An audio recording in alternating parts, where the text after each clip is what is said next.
Selamat datang di Beetle Channel, semoga kita bahagia. Jangan lupa subscribe, like, komen, dan share agar channel ini semakin berkembang. Terima kasih. Novel jenius luar biasa. Bab 486. Rekomendasi Kementerian dan Komisi Bagian 2 dari 2 Manajer Feng, bagaimana Anda bisa yakin bahwa Anda akan dapat menjual semua pagar yang Anda hasilkan? Dari riset yang kami lakukan, tampaknya Motorola, produsen pagar ternama dunia, adalah pemimpin pasar di China. Penjualan mereka di China tahun lalu hanya sekitar 500.000 unit. Angka ini terdiri dari karakter Cina dan pagar numerik. Selain itu, masih ada perusahaan lain, seperti Panasonic dan NEC di pasar. Bahkan jika kami membantu Anda untuk berpromosi, apakah Anda masih berpikir bahwa Anda akan menjual semua pagar Anda? Direktur Van memandang Feng Yu dan bertanya. Sutradara Van, kita tidak perlu saling mengirim pesan. Kami juga telah melakukan riset pasar sendiri. Kami telah melihat permintaan, pertumbuhan pendapatan konsumen dan banyak faktor lainnya. Kami yakin meskipun sekarang hanya ada sekitar 3 juta pengguna pagar, akan ada lebih dari 10 juta tahun depan. Dalam 2 tahun, akan ada lebih dari 20 juta pengguna. Direktur Van mengangkat alisnya. Dia terkejut. Analisis Aiwa Electronics ini hampir sama dengan analisis mereka. Kementerian Telekomunikasi juga merasakan permintaan pagar akan meningkat. Mereka bisa tahu dari jumlah aplikasi perusahaan pagar. Era pagar akan segera dimulai. Kementerian Telekomunikasi memiliki akses ke semua informasi ini dan dapat menganalisis tren masa depan. Tapi bagaimana Aiwa Electronics ini mendapatkan hasil yang sama? Melalui riset pasar? Atau mereka punya cara lain? Apa yang tidak diketahui Direktur Van adalah Feng Yu tidak melakukan riset pasar skala besar. Sun Liji hanya melakukan riset pasar sederhana di Zhejiang, dan hasilnya sama dengan kehidupan Feng Yu sebelumnya. Ledakan pagar akan datang. Feng Yu ingat bahwa sebelum Hong Kong dikembalikan ke Cina, Cina adalah pasar pagar nomor 1 di dunia. Ada lebih dari 80 juta pengguna pagar. Kemudian jumlahnya turun karena pagar perlahan digantikan oleh ponsel. Ledakan sebenarnya terjadi pada tahun 1994 dan 1995. 2 tahun ini, ada lebih dari 10 merek pagar di Cina, dan banyak dari merek ini adalah perusahaan kecil dari kota. Perusahaan-perusahaan ini memanfaatkan subsidi dan keuntungan yang ditawarkan kepada mereka oleh pemerintah daerah mereka dan menjual pagar mereka dengan harga yang sangat rendah. 2 tahun ini adalah tahun yang paling menguntungkan bagi perusahaan-perusahaan ini. Namun dalam kehidupan ini, pabrik-pabrik kecil itu tidak akan mampu bertahan. Akhir tahun ini, Feng Yu akan meningkatkan investasinya di pagar dan mendirikan pabrik ketiga. Pabrik ini akan mulai beroperasi awal tahun depan. Total produksi akan lebih dari 5 juta. Tapi Feng Yu takut Direktur Van tidak akan mempercayainya jika dia mengatakan yang sebenarnya. Feng Yu jelas bahwa bahkan jika dia meninggalkan pasar pagar numerik dan berkonsentrasi pada pagar alfanumerik dengan karakter Cina, pagarnya masih tidak akan memenuhi permintaan pasar. Tuan Lu juga terkejut. Feng Yu bersedia menyerahkan begitu banyak keuntungan. Awalnya, dia mengira 10 RMB per pagar hanyalah jumlah yang kecil. Tetapi ketika dia mendengar produksi Feng Yu, jumlahnya terlalu mengejutkan. Direktur Van khawatir Aiwa pagar ini tidak akan memiliki penjualan yang bagus. Manajer Feng, mengapa kami tidak mengubah proposal Anda menjadi jumlah total pagar yang Anda hasilkan, dan Anda memberi kami jumlah tertentu per pagar? Sutradara Van, apakah Anda khawatir pagar kami tidak akan populer? Feng Yu tertawa dan menggelengkan kepalanya. Jika kantor pos mau mempromosikan pagarnya, ditambah dengan saluran distribusi penjualannya yang sudah mapan dan mereka masih tidak bisa mengendalikan pasar, maka pasti ada masalah dengan produknya. Aku tidak bisa mengabaikan ini. Tapi Direktur Van, pagar kami tidak hanya dijual di kantor pos. Kami juga menjual pagar kami di beberapa pusat perbelanjaan dan beberapa perusahaan pagar. Departemen Anda tidak dapat membantu kami di tempat-tempat itu, bukan? Kami juga memiliki keprihatinan kami. Bagaimana jika pagar kami tetap ada di rak dan kami masih harus membayar pelayanan Anda? Jika kami membayar pelayanan Anda berdasarkan jumlah pagar yang diproduksi, Anda juga harus setuju untuk mengizinkan kami menambahkan kalimat itu dalam iklan dan iklan kami. Direktur Van menggelengkan kepalanya. Bagaimana kementerian bisa mengiklankan sebuah perusahaan? Perusahaan ini masih bukan anak perusahaan kementerian. Mustahil. Kemudian kita akan pergi dengan proposal awal Anda. Tapi 10 RMB per pagar terlalu rendah. Saya pikir 20 RMB lebih cocok. 20 RMB. Direktur Van, tidakkah Anda pikir Anda terlalu serakah? Sebenarnya saya bisa langsung ke kantor pos. Saya pikir mereka akan puas bahkan jika saya menawari mereka 5 RMB. Feng Yu tersenyum. Sial, jika bukan Feng Yu yang ingin membangun hubungan baik dengan kementerian ini untuk mempersiapkan ponselnya, mengapa dia rela menawarkan begitu banyak uang kepada mereka? Lalu bisakah kamu menjamin bahwa penjualan kantor pos setidaknya 50%? Direktur Van bertanya. Berdasarkan riset pasar penjualan pagar, 60% konsumen membeli pagar dari kantor pos. Juga kantor pos memiliki keuntungan. Cabang mereka berlokasi di seluruh China di setiap provinsi. Tidak ada saluran distribusi penjualan lain yang dapat dibandingkan dengan jaringan kantor pos. Inilah alasan mengapa saya rela mengorbankan sebagian dari keuntungan saya. Feng Yu tidak salah. Dalam 2 tahun lagi, permintaan pagar di kota-kota akan terpenuhi. Namun, masih akan ada permintaan di kabupaten dan distrik tersebut. Tetapi pada saat itu, akan ada toko retail di hampir semua distrik dan kabupaten itu. Feng Yu memperkirakan bahwa Kementerian Telekomunikasi akan mendapatkan paling banyak 10 juta RMB setahun. Meskipun penjualan pagar akan meningkat, akan ada lebih banyak toko yang menjual pagar di mana-mana. Penjualan kantor pos akan turun. Bagus. Itu kesepakatan. Saya akan melapor kepada pemimpin besok dan memberi Anda jawaban. Mereka semua melanjutkan makan malam, dan setelah makan malam Tuan Lu mengirim kembali Direktur Van. Keesokan harinya, Feng Yu menerima telepon yang memintanya untuk pergi ke Kementerian Telekomunikasi. Pemimpin ingin bertemu dengannya. Kamu adalah manajer Feng Aiwa Electronics. Anda cukup muda. Saya tahu tentang apa yang telah Anda diskusikan dengan Xiao Fan kemarin, dan saya pikir itu bisa dilakukan. Xiao Fan. Penjajah. Feng Yu memandang Direktur Fan dan hampir tertawa. Xiao Fan memiliki pengucapan yang sama dengan penjajah dalam bahasa Cina. Untuk seseorang berusia 50-an, dan tetap saja, seorang direktur yang disebut sebagai penjajah, Feng Yu bertanya-tanya bagaimana perasaannya.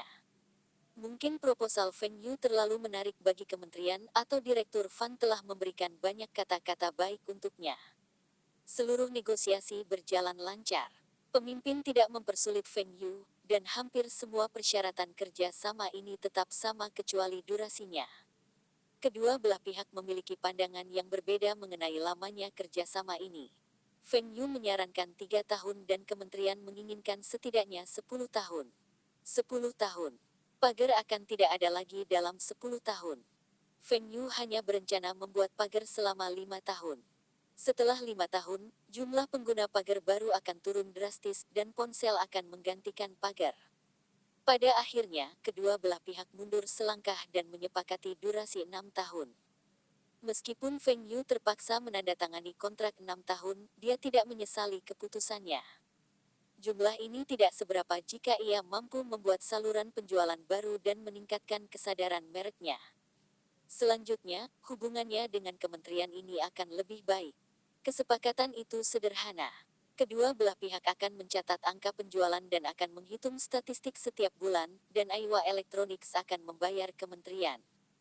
Kementerian tidak takut Feng Yu akan mengakhiri perjanjian ini karena kementerian dapat mengeluarkan perintah untuk mengeluarkan Aiwa pagar dari rak dan melarang mereka dari industri ini.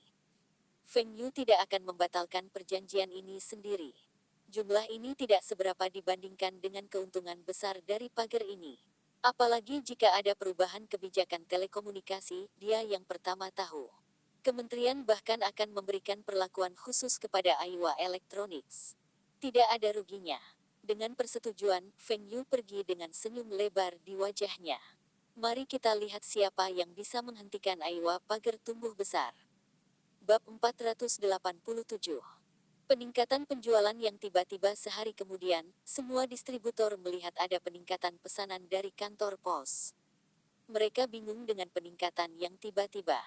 Mereka telah berbicara dengan pusat perbelanjaan, pengecer peralatan telekomunikasi dan tempat-tempat ini bersedia membantu mereka mempromosikan Aiwa Pagar.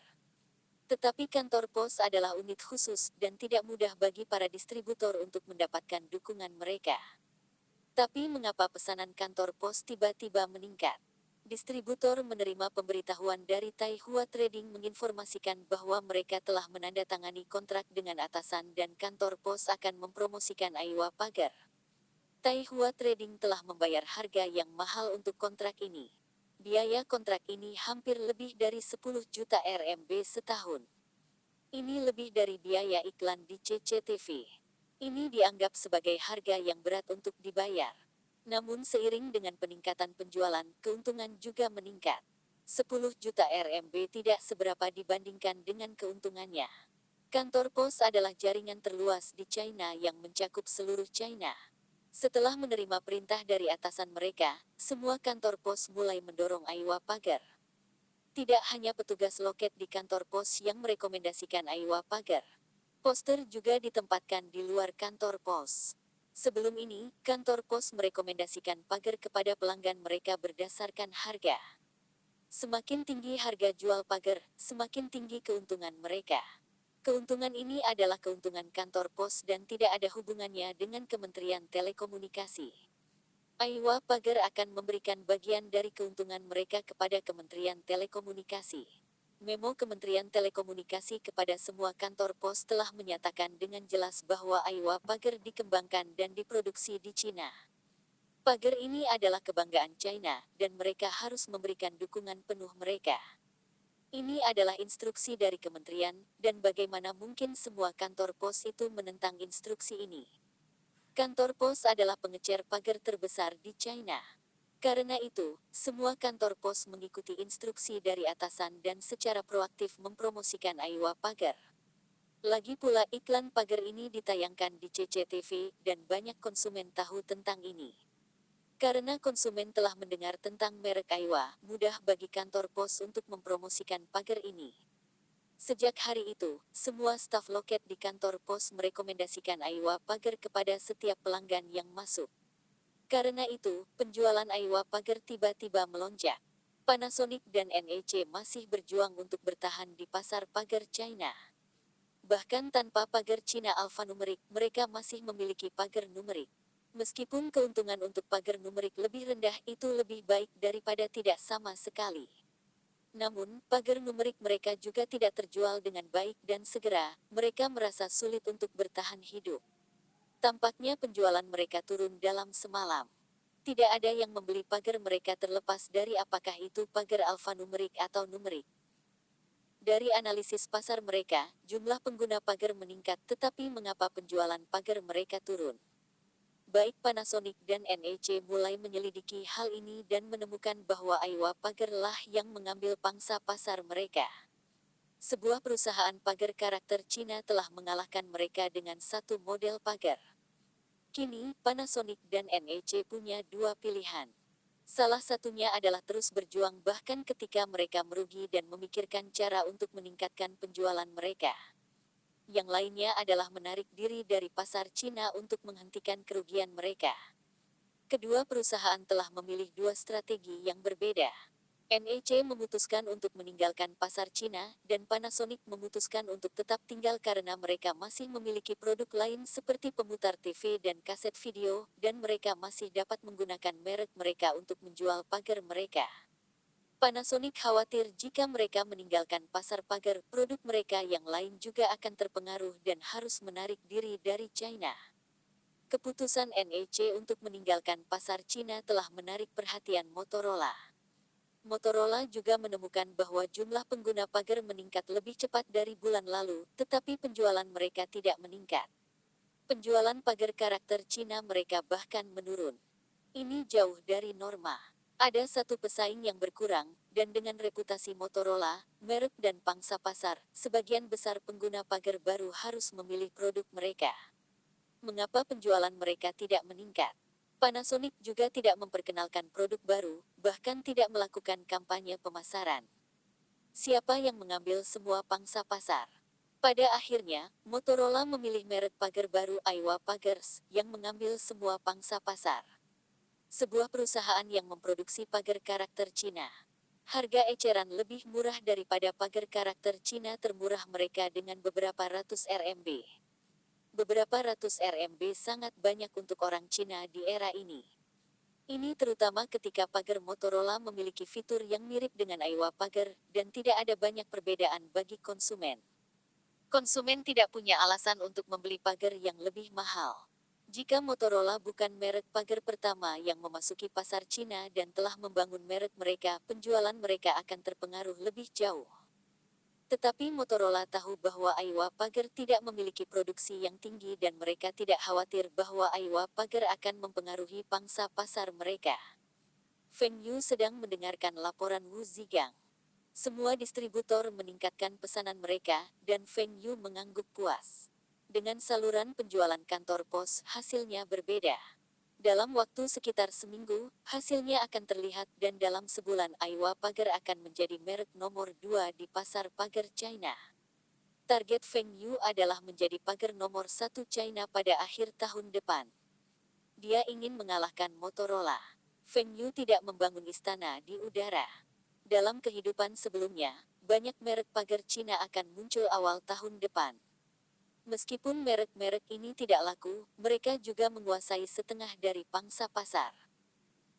Dalam kehidupan sebelumnya, perusahaan pagar Cina yang tidak dikenal itu telah merebut setengah dari pangsa pasar Motorola, dan dalam kehidupan ini, Feng Yu mendapat dukungan dari pemerintah dan memiliki dana yang cukup, kampanye pemasaran yang lebih baik, dan produk yang lebih baik. Tidak ada alasan mengapa dia tidak bisa mengalahkan Motorola. Fokus utama Motorola saat ini telah bergeser dari pagar ke handphone. Pemimpin di pasar ponsel masih Ericsson. Namun dalam beberapa tahun, Motorola akan mengambil alih posisinya dan menjadi pemimpin di industri handphone. Tidak dapat dihindari bagi Motorola untuk kehilangan pangsa pasar pagar karena mereka mengalihkan fokus mereka dari pagar. Tapi Motorola masih menerima keuntungan tinggi dari pagar mereka karena harga eceran mereka adalah yang tertinggi di pasar. Feng Yu ingin meningkatkan posisi Aiwa di pasar telekomunikasi China sebelum Motorola dapat bereaksi. Tahun depan Aiwa akan berhadapan langsung dengan Motorola dalam pertarungan. Sedangkan untuk tahun ini, produksi Aiwa pagar terbatas. Bahkan jika ada permintaan tinggi, hanya akan ada begitu banyak penjualan. Tapi ini juga bagus, karena bisa menghindari perhatian Motorola. Mungkin sangat berbahaya jika Motorola mulai menargetkan Aiwa pagar sekarang. Bagaimanapun, Motorola adalah raksasa telekomunikasi terkenal di dunia, dan jika Motorola mengambil tindakan pencegahan sekarang, Feng Yu tidak tahu apakah semua rencananya akan berhasil. Meskipun Feng Yu yakin bahwa penjualannya tidak akan turun, merek-merek lain yang lebih kecil tidak akan dapat bertahan saat itu. Ini akan menjadi duopoli. Tanpa merek-merek yang lebih kecil memasuki pasar, Feng Yu tidak yakin apakah dia masih bisa mengalahkan Motorola dan menyeret Motorola turun dari singgasananya. Bab 488. Pertemuan olahraga Laosi. Kamu akan berpartisipasi dalam pertemuan olahraga musim semi tahun ini. Tian Lei memberikan formulir aplikasi kepada Feng Yu. Pertemuan olahraga musim semi. Saya tidak tertarik, tetapi saya dapat mensponsori beberapa pakaian atau peralatan. Bagaimana dengan pakaian olahraga Li Ning? Olahraga ini bertemu adalah acara atletik. Jika ada olahraga seperti bola basket atau sepak bola, Feng Yu akan tertarik untuk ikut serta. Dia tidak tertarik pada olahraga trek dan lapangan. Tapi kita tidak punya cukup orang. Ada acara yang membutuhkan banyak orang, kata Tian Lei. Mungkinkah itu sepak bola? Jika itu sepak bola, maka saya akan ambil bagian. Feng Yu melihat berbagai kategori acara dalam formulir aplikasi. Satu-satunya acara terkait bola yang tercantum dalam formulir adalah pukulan. Tepat di bagian bawah formulir, Feng Yu melihat bahkan Tian Lei sedang membicarakannya. Sial, itu adalah tarik ulur. Olahraga ini sangat membutuhkan banyak orang. Siapa yang berpikir untuk memasukkan olahraga ini ke dalam pertandingan olahraga? Apakah kamu berbicara tentang tarik tambang? Ya, tarik tambang 20 orang. Ini akan menjadi fakultas vs fakultas. Ada dapat 5 pengganti, dan 10 peserta harus dari 2N dan 3R tahun. 5 akan dari tahun-tahun pertama. Dengan kebugaran Anda dan Anda tidak ambil bagian, siapa lagi yang akan ambil bagian? Selanjutnya, ini akan menjadi acara yang cepat dan tidak membutuhkan banyak pelatihan. Sebagian besar mahasiswa universitas itu kurus. Bagus. Saya akan berpartisipasi. Kamu juga akan mensponsori semua orang dengan atasan lengan pendek, sepasang sepatu olahraga, dan topi. Itu semua akan menjadi merek Li Ning. Feng Yu menelepon distributor Taihua Trading di Beijing dan meminta bantuannya untuk membeli sejumlah pakaian olahraga. Itu untuk setiap mahasiswa di fakultasnya, tidak peduli apakah mereka mengikuti pertemuan olahraga. Feng Yu juga menginstruksikan distributor tentang hal lain. Ini adalah pertemuan olahraga Universitas Beijing dan dianggap sebagai acara besar bagi sekolah. Ini adalah kesempatan untuk mempromosikan beberapa produknya. Lao Si, apakah kita benar-benar harus menyematkan ini di atasan kita? Tian Lei mengerutkan kening. Betul sekali. Apa yang salah? Semua pakaian disponsori oleh perusahaan dan apa salahnya memasang iklan di sana? Mereka yang tidak mau tidak bisa mengambil pakaian itu. Feng Yu berpikir dalam hatinya. Saya tidak mencetak logo saya di pakaian dan hanya meminta Anda untuk menyematkannya di pakaian. Setelah pertemuan olahraga, Anda semua dapat menghapus logo dan memakainya. Seluruh set pakaian itu tidak murah. Feng Yu tidak percaya bahwa ada siswa yang akan melepaskan pakaian ini. Bagaimana dengan semua spanduk ini? Tian Lei menunjuk ke segunung spanduk di lantai. Mereka yang tidak berpartisipasi dalam acara juga menerima pakaian sponsor. Ketika mereka menonton kompetisi, mereka dapat membantu menaikkan spanduk. Beberapa di antaranya dapat digantung di luar. Itu semua adalah beberapa fase dorongan. Tian Lei tiba-tiba merasa bahwa bukanlah ide yang baik untuk membiarkan Feng Yu berpartisipasi dalam pertemuan olahraga musim semi ini. Fakultas manajemen mereka akan menjadi pusat daya tarik. Pusat atraksi ini mungkin bukan hal yang baik untuk fakultas. Tian Lei dan beberapa siswa lainnya pergi untuk membagikan pakaian olahraga, sementara Feng Yu membawa beberapa siswa untuk menggantung spanduk. Di sini, menghadap stadion. Lebih tinggi, membuatnya lebih terlihat. Bukan spanduk ini. Spanduk ini harus digantung di sana. Beberapa mahasiswa dari fakultas lain berjalan melewati dan melihat spanduk. Spanduk-spanduk itu menarik dan mereka bertanya-tanya siapa yang menemukan ungkapan-ungkapan di spanduk itu. Pertemuan olahraga musim semi, manajemen akan menjadi nomor 1. Matahari terbit dari timur, manajemen tidak akan terkalahkan. Jika manajemen berpartisipasi, siapa lagi yang akan menjadi yang teratas? Pertemuan olahraga Universitas Beijing, manajemen akan memenangkan semuanya. Tak satu pun dari fase ini memiliki sedikit kerendahan hati. Semua spanduk tanpa malu-malu memuji fakultas manajemen. Orang-orang dari fakultas manajemen itu ingin menjadi nomor 1 dalam sport med. Jangan bicara tentang pemenang keseluruhan, mereka bahkan mungkin tidak memenangkan satu acara pun. Mahasiswa juga memperhatikan bahwa di bagian bawah setiap spanduk akan ada logo angin dan hujan Aiwa Electronic Dell. Spanduk-spanduk ini bukan dari fakultas manajemen. Semua siswa tahu tentang perusahaan di spanduk. Mereka menonton iklan mereka di TV setiap hari. Tapi apa hubungan perusahaan-perusahaan ini dengan fakultas manajemen? Tapi siapa yang peduli dengan semua detail ini? Semua fakultas lain bertekad untuk membuat fakultas manajemen terlihat buruk. Fakultas manajemen ini terlalu angkuh dengan spanduknya. Mereka akan menjadi lelucon di pertemuan olahraga. Saat para atlet dari fakultas lain masuk ke dalam stadion, mereka kaget. Ada apa dengan pakaian dari fakultas manajemen? Semua orang mengenakan seragam sekolah mereka atau atasan putih. Tapi semua orang dari fakultas manajemen mengenakan pakaian olahraga lengan pendek yang sama. Itu normal bagi para siswa untuk mengenakan pakaian seragam, tetapi mengapa ada kain putih yang disematkan di punggung mereka dan logo Win and Rain dan Aiwa Electronics tercetak di atasnya? Semua siswa lainnya mengenakan pakaian bersih. Paling-paling, mereka akan menyematkan lencana pesta atau sekolah di atasnya. Ini adalah pertama kalinya mereka melihat orang-orang memakai logo perusahaan di pakaian mereka. Apakah ini bentuk iklan? Kepala sekolah dan para pemimpin universitas lainnya di tribun tidak terlihat baik. Mereka tahu tentang dua merek ini. Keluarga Fakultas Manajemen Feng Yu memiliki kedua perusahaan ini. Mengapa kedua merek ini muncul di Sportsmed? Ada juga banyak spanduk menggantung di sekitar stadion. Itu semua adalah iklan yang menyamar.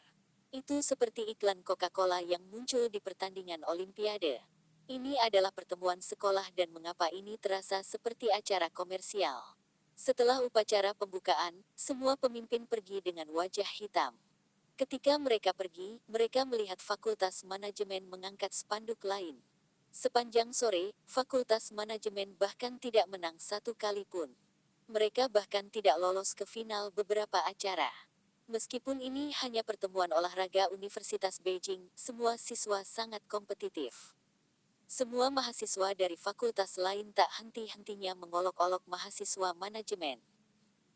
Anda telah menggantung begitu banyak spanduk dengan fase arogan dan meneriakkan begitu banyak slogan, tetapi Anda bahkan tidak memenangkan satu acara pun. Tidak ada satupun dari Anda di fakultas Anda yang lebih baik daripada sekolah lainnya dalam permainan apapun. Yang Agung pernah berkata bahwa tubuh adalah ibu kota revolusi. Anda semua bahkan tidak punya modal dan apalagi yang bisa Anda lakukan. Apakah Anda tahu apa yang kita minum sebelum olahraga ini bertemu? Esensi soft shell turtle. Tian Lei merasa malu. Dalam pertandingan olahraga ini, pemain utama adalah kelas 2 dan kelas 3. Mereka yang berada di tahun terakhir tidak akan berpartisipasi. Mahasiswa baru itu masih baru, dan tidak banyak dari mereka yang mendaftar untuk pertemuan olahraga ini. Lao Si, apakah kita akan menjadi bahan tertawaan sekolah? Tian Lei bertanya. Perwakilan dari 3R tahun telah menegur dia untuk apa Feng Yu lakukan. Saya tidak yakin tentang sisa acara, tapi kami pasti akan memenangkan tarik tambang. Feng Yu menjawab dengan tenang. Tarik tambang. Kita pasti menang. Banyak mahasiswa dari Fakultas Sains berasal dari tim sepak bola dan bola basket. Kita bisa memenangkan mereka. Tian Lei tidak bisa mempercayai apa yang dikatakan Feng Yu. Selain 4 besar, sisa pertandingan semuanya adalah babak knockout. Saya jamin kami akan mencapai semifinal dengan mudah dan memenangkan kompetisi. Datang ke sini. Saya akan memberitahu Anda taktik saya. Nanti siang, cari tempat sepi dan beritahu yang lain. Feng Yu meminta Tian Lei untuk mendekatinya dan memberitahunya tentang senjata rahasianya. Sore harinya, seseorang dari Fakultas Manajemen akhirnya berhasil meraih juara ketiga dalam sebuah acara. Mereka masih tidak mendapatkan yang pertama di game lain. Mereka masih menjadi bahan tertawaan fakultas lain. Tak lama kemudian acara tarik tambang pun dimulai. Siap, pergi. Ganti nasi. Ganti nasi. Si bungsu dari asrama berteriak ke pengeras suara, menirukan suara Guoda. Mahasiswa Fakultas Matematika di seberang hampir tertawa terbahak-bahak dan mahasiswa Fakultas Manajemen mengambil kesempatan untuk menarik tali dengan penuh semangat. Kami menang. Semua orang dari Fakultas Manajemen bersorak. Ini tidak adil. Mereka mengganggu kita. Kalian semua juga berteriak tarik-tarik-tarik juga. Anda juga mengganggu kami. Apakah ada aturan yang melarang kita berteriak sebagai penonton? Si bungsu bertanya. Wasit ragu-ragu sejenak dan mengumumkan. Tanda merah telah melewati batas. Fakultas Manajemen menang. Musim panas. Ini adalah taktik mereka. Meneriakkan segala macam sorakan lucu dalam dialek yang berbeda. Fakultas Manajemen memenangkan semua penyisihan dan masuk semifinal. Tapi dari semifinal dan seterusnya ada 3 putaran untuk setiap pertandingan. Fakultas Manajemen memenangkan babak pertama dengan meneriakkan ganti nasi dengan logat Sangsi Utara. Lawan tidak senang dan bersumpah bahwa mereka tidak akan jatuh untuk trik yang sama lagi. Namun untuk putaran kedua, Fakultas Manajemen tidak meneriakkan ganti nasi. Sebaliknya, mereka berteriak kumpulkan bulu ayam. Mereka memenangkan putaran kedua. Selama final, tim lain semua tahu tentang taktik tim Fakultas Manajemen. Seluruh sekolah menyadari taktik mereka. Fakultas Manajemen menggunakan cara curang untuk masuk final. Tapi final dimulai segera setelah semifinal. Tidak ada waktu bagi tim untuk beristirahat. Meskipun tim Fakultas Manajemen lemah, hanya bermain 2 putaran di semifinal, sedangkan pihak lain bermain 3 putaran di semifinal. Lengan mereka masih terasa sakit.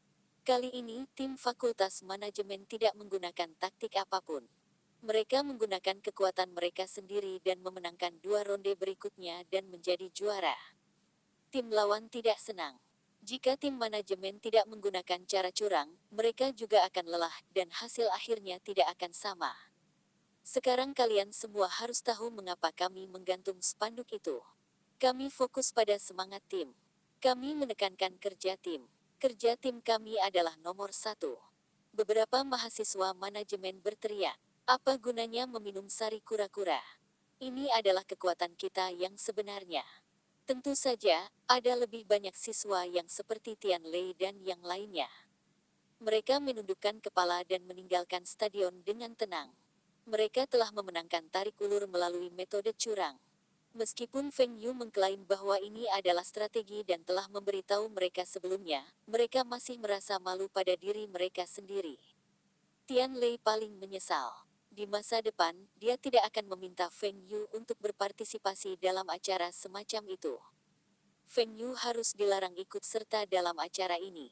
Bab 489. Dibanjiri produk kesehatan di pasar Feng Yu, ini rencana bisnismu. Anda pikir penjualan produk kesehatan akan meningkat hanya dengan iklan saja? Zhang Ruiqiang melemparkan tumpukan dokumen di atas meja dan menatap Feng Yu. Kau tidak setuju denganku. Meskipun ini dapat diklasifikasikan sebagai obat, ini semua adalah obat yang tidak diresepkan. Anda tidak perlu resep dokter untuk membeli produk ini dari apotek. Apa tujuan meminum obat-obatan tersebut? Untuk melengkapi asupan zinc, asupan kalsium dan meningkatkan sel darah merah. Kata itu adalah suplemen. Tapi ini semua obat-obatan, dan mengapa harga eceran Anda ditetapkan begitu tinggi? Apakah Anda mencoba membodohi orang lain dengan berpikir bahwa ini adalah produk suplemen kesehatan dan membelinya? Zhang Ruiqiang memarahi. Harga tinggi. Meskipun produk-produk ini dapat memberikan kita banyak keuntungan, keuntungan kita tidak dapat dibandingkan dengan produk-produk kesehatan yang ada di pasaran. Saya berani jamin volume penjualan kita besar, dan margin keuntungan kita kecil. Kami memanfaatkan volume untuk menghasilkan keuntungan. Feng Yu berkata dengan santai. Dari bagaimana Lehaha menjadi begitu populer, itu menunjukkan bahwa orang-orang sekarang sangat peduli dengan kesehatan anak-anak mereka. Apa yang Lehaha jual? Itu hanya jenis suplemen kesehatan cair yang meningkatkan sistem pencernaan anak-anak, menciptakan nafsu makan yang lebih baik untuk anak-anak. Ini adalah nilai jual Lehaha. Karena suplemen cair ini, banyak perusahaan asing yang mendekati mereka untuk membeli susu formula mereka. Anak-anak yang tidak suka makan dengan benar tidak hanya terjadi di China. Ini terjadi di negara-negara di seluruh dunia. Tentu saja, ini tidak termasuk beberapa bagian Afrika. Anak-anak di sana bahkan tidak punya cukup makanan. Ketika anak tidak makan dengan benar, orang tua akan khawatir tentang pertumbuhan mereka. Satu-satunya solusi mereka adalah membeli beberapa suplemen kesehatan untuk anak-anak mereka untuk mencoba dan memecahkan masalah ini. Tubuh membutuhkan vitamin, zinc, kalsium, del. Dengan suplemen kesehatan Feng Yu, ini semua akan tercakup. Ini adalah ilmu. Kekurangan zinc merupakan salah satu penyebab gangguan makan. Feng Yu siap untuk memasukkan ini dalam iklannya. Dengan iklannya, dia yakin penjualannya tidak akan buruk. Hanya dengan iklan ini dan tim penjualan Anda. Mantan eksekutif dari pabrik farmasi itu.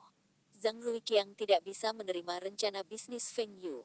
Ketika Feng Yu berjanji bahwa dia akan menghasilkan banyak keuntungan dalam setahun, Zhang Ruiqiang berpikir bahwa dia akan menggunakan jaringan penjualan Taihua Trading yang ada dan tidak membentuk tim penjualan. Juga tim penjualan macam apa ini?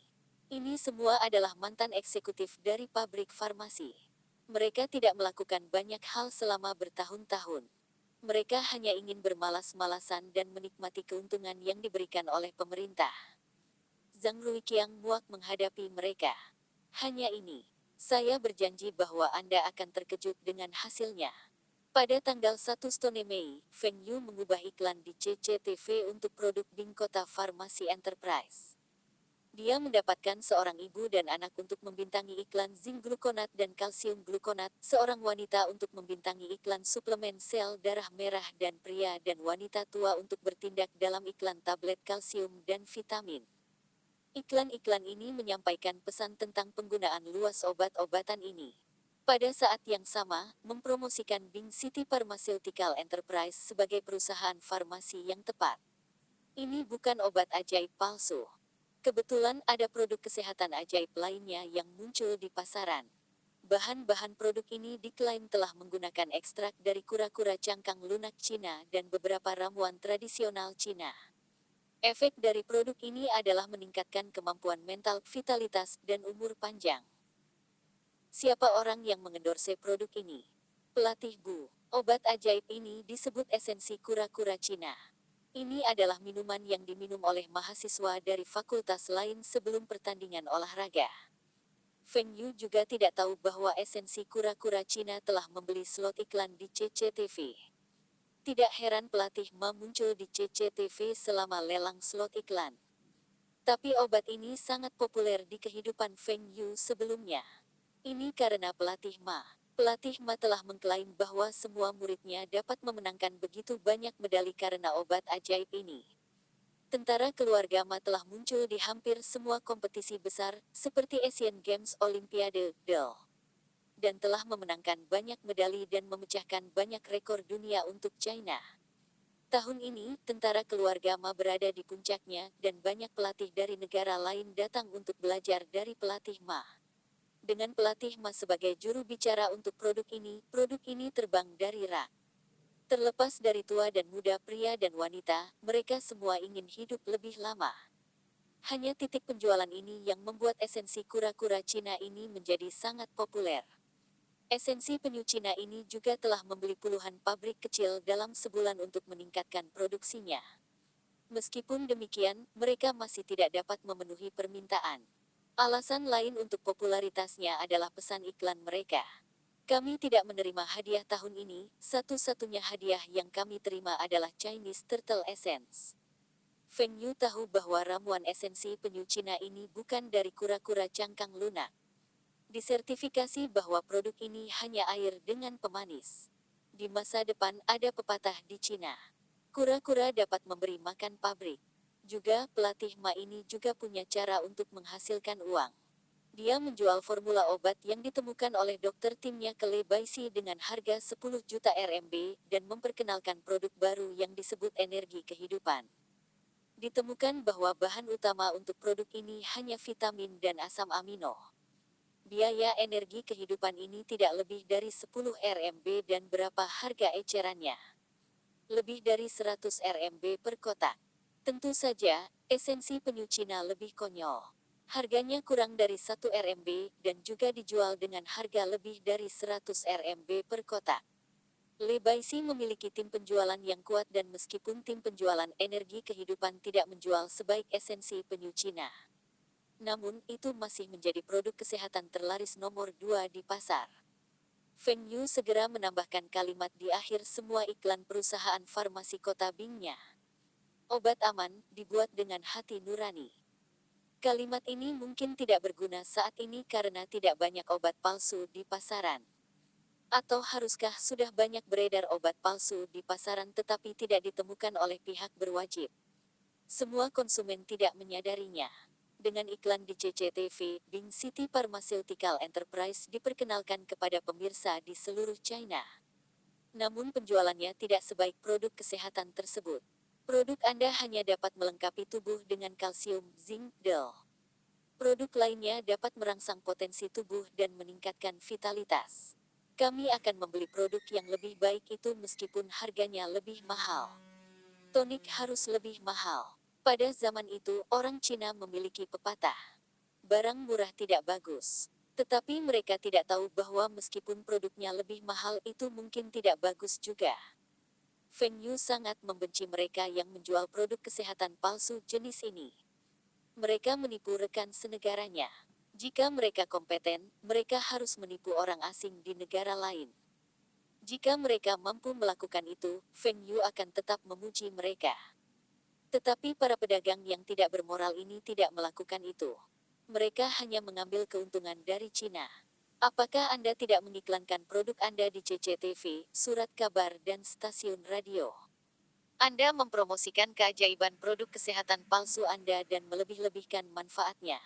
Maka saya akan menggunakan metode yang sama untuk memberi Anda pukulan mematikan. Saya akan memberitahu Anda apa yang disebut kekuatan orang. Apakah ini kepala stasiun Jia? Saya Feng Yu. Saya ingin mengundang Fokus Report untuk membuatkan sebuah episode untuk saya. Jangan khawatir. Saya yakin para leader dan penonton akan menyukai episode ini. 500.000 RMB. Itu terlalu mahal. 300.000 RMB. Bagus. Sepakat. Bab 490. Reputasi tentara keluarga Ma apa? Anda mengatakan bahwa esensi penyu Cina dan energi kehidupan semuanya adalah produk palsu. Sui Junyi dari Fokus Report memandang Feng Yu. Dia tidak percaya dengan apa yang dia dengar. Apakah ini lelucon? Produk-produk tersebut diendorse oleh Coach Ma. Bagaimana bisa itu produk palsu? Fokus Report adalah program berita yang dibuat oleh tim yang sama yang telah membuat Surfing You. Ini berfokus pada berita dan pembicaraan tentang hal-hal yang paling diperhatikan orang. Konsep pertunjukan ini disarankan oleh Feng Yu. Melayani Anda telah bertahan lebih lama dari yang seharusnya di kehidupan Feng Yu sebelumnya. Namun pada akhirnya, program ini juga dihentikan. Tim produksi melanjutkan untuk membuat dua pertunjukan. Salah satunya disebut Oriental Horizon, dan yang lainnya adalah Focus Report. Kedua program ini cukup populer di kalangan pemirsa. Dibandingkan dengan kehidupan Feng Yu sebelumnya, kedua program ini muncul lebih awal dari yang seharusnya. Tapi ini juga karena campur tangan Feng Yu. Sui Junyi berasal dari kantor berita Xinhua dan pernah ke Teluk sebagai reporter perang. Sejak awal tahun ini, dia bekerja sebagai reporter untuk Oriental Horizon dan Focus Report. Dia juga pembawa acara Focus Report. Kali ini, reporter yang bertugas membantu Feng Yu adalah Sui Junyi. Feng Yu memiliki kesan mendalam tentang Sui Junyi dari kehidupan sebelumnya, karena penampilannya yang tegas. Namun, Feng Yu tidak terbiasa dengan penampilan Sui Junyi sekarang. Reporter Sui Energi Kehidupan tidak dapat dianggap sebagai produk kesehatan palsu sepenuhnya. Tapi iklan telah membesar-besarkan efek dari produk ini. Dari sudut pandang ini, Anda dapat mengatakan bahwa ini adalah produk palsu. Adapun esensi penyu Cina, saya yakin dapat memberitahu Anda bahwa ini jelas merupakan produk kesehatan palsu. Saya telah mengirim produk ini ke Profesor Universitas Beijing untuk menganalisis isinya dan memverifikasi klaim mereka. Sui Junyi masih tidak percaya Feng Yu. Energi kehidupan adalah formula medis dari tentara keluarga Ma, dan esensi penyu Cina adalah suplemen kesehatan yang dikonsumsi oleh semua atlet di tentara keluarga Ma. Pelatih Ma telah mengatakan bahwa karena suplemen ini, para atletnya memenangkan begitu banyak medali dan memecahkan begitu banyak rekor. Manajer Feng, apakah ini nyata? Coach Ma telah membuktikan keefektifan produk-produk tersebut. Bagaimana ini bisa palsu? Sebagai seorang reporter, Sui Junyi tidak boleh berpihak dan berusaha mengungkap kebenaran. Namun di dalam hatinya, dia masih mempercayai pelatih Ma dan pasukan keluarga Ma-nya. Manajer Feng ini harus iri dengan produk lain yang menjual lebih baik daripada miliknya dan terpaksa menggunakan metode curang. Sejak Oriental Horizons dan Focus Report dimulai, dia telah menerima permintaan serupa. Tentara keluarga Ma dapat mencapai hasil yang baik tidak ada hubungannya dengan esens penyu Cina. The Chinese Turtle Essence hanya air dengan pemanis. Energi kehidupan hanyalah beberapa produk vitamin dan protein. Harga eceran untuk produk ini lebih dari 100 RMB, dan biayanya kurang dari 10 RMB. Produk-produk ini tidak memiliki efek seperti yang diklaim dalam iklan mereka. Feng Yu berkata dengan tegas. Feng Yu telah menerima laporan pengujian tentang esensi penyu Cina. Bahan utama produk ini hanya pemanis dan air. Tidak ada nilai gizi lain dalam produk ini. Sebaliknya, beberapa bakteri berbahaya ditemukan dalam produk. Ini menunjukkan kurangnya kebersihan dalam proses produksi pabrik. Produk energi kehidupan bahkan lebih konyol. Ini hanya air yang ditambahkan dengan beberapa protein dan vitamin.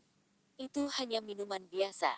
Itu mungkin masih memenuhi syarat sebagai produk kesehatan, tetapi efek umur panjang, vitalitas, semuanya omong kosong. Sui Junyi merasa sulit untuk menerima apa yang dikatakan Feng Yu padanya. Energi kehidupan hanya dijual dengan harga lebih tinggi dan telah melebih-lebihkan klaim dari upaya tersebut. Tapi esens penyu Cina itu benar-benar hanya air dengan pemanis. Manajer Feng, Anda harus bertanggung jawab atas apa yang Anda katakan. Aku tahu. Feng Yu menjawab. Ini. Aku harus melapor ke atasan. Saya akan memberitahu mereka bahwa Anda menemukan beberapa produk kesehatan palsu di pasar dan Anda tidak mengatakan bahwa produk palsu ini adalah esens penyu Cina yang didukung oleh pelatih Ma. Apakah ada perbedaan? Feng Yu bertanya. Tolong tunggu sebentar. Feng Yu merasa tidak berdaya. Ini adalah pengaruh tentara keluarga Ma. Tidak ada yang berani melaporkan berita yang akan merusak reputasi mereka. Ini karena tentara keluarga Ma mewakili trek dan medan Tiongkok di panggung global. Semua atlet dari tentara keluarga Ma telah memenangkan medali dan memecahkan rekor di nomor jarak menengah hingga jarak jauh. Mereka telah membawa kemuliaan bagi Cina. Pengaruh tentara keluarga Ma lebih tinggi daripada Ratu Tenis Meja, Deng Yaping, dan Pangeran Senam, Li Ning. Mereka adalah kebanggaan Tiongkok dan telah membawa kehormatan bagi Tiongkok. Sui Junyi tidak berani bertindak sendiri dengan hal-hal yang berkaitan dengan tentara keluarga Ma. Setiap berita negatif tentang tentara keluarga Ma akan diangkat oleh media asing. Saat ini, tentara keluarga Ma masih bersaing di luar negeri.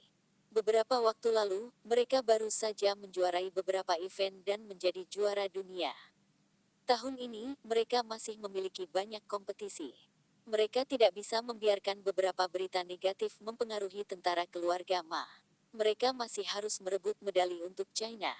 Tapi Feng Yu tahu kebenaran di balik tentara keluarga Ma.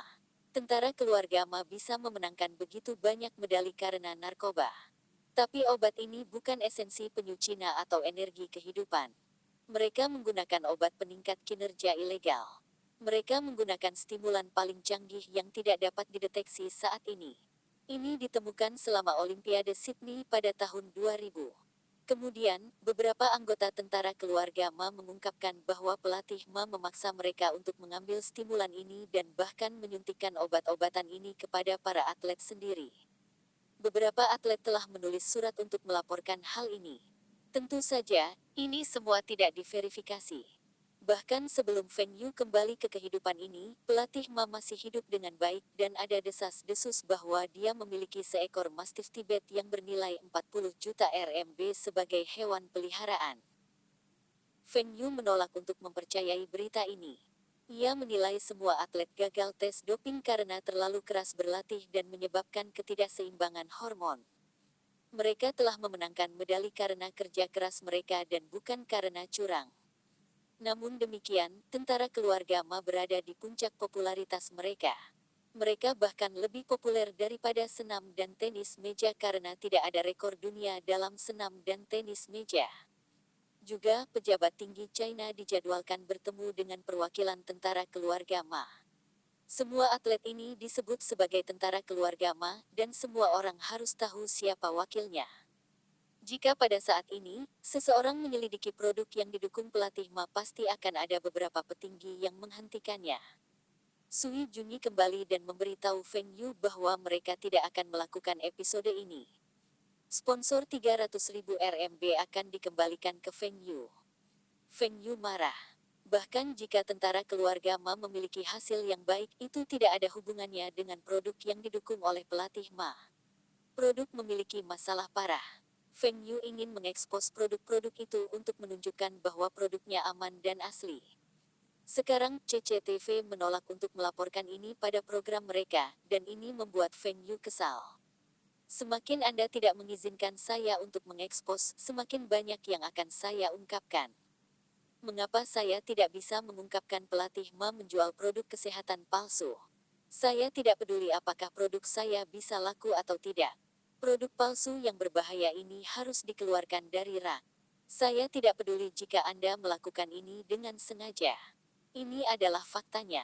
Anda bisa saja meminta maaf kepada publik dan mengklaim bahwa Anda ditipu. Tetapi dari pemahaman Feng Yu tentang pelatih Ma di kehidupan sebelumnya, dia tahu bahwa pelatih Ma tidak akan pernah mengakui kesalahannya.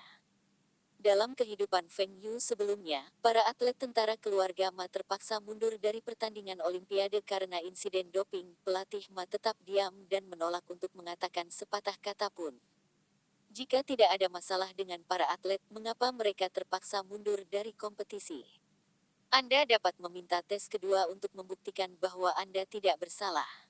Feng Yu ingin berbicara dengan kepala stasiun Jia. Ini adalah kebenaran, dan tidak ada cara bagi mereka untuk menutupi.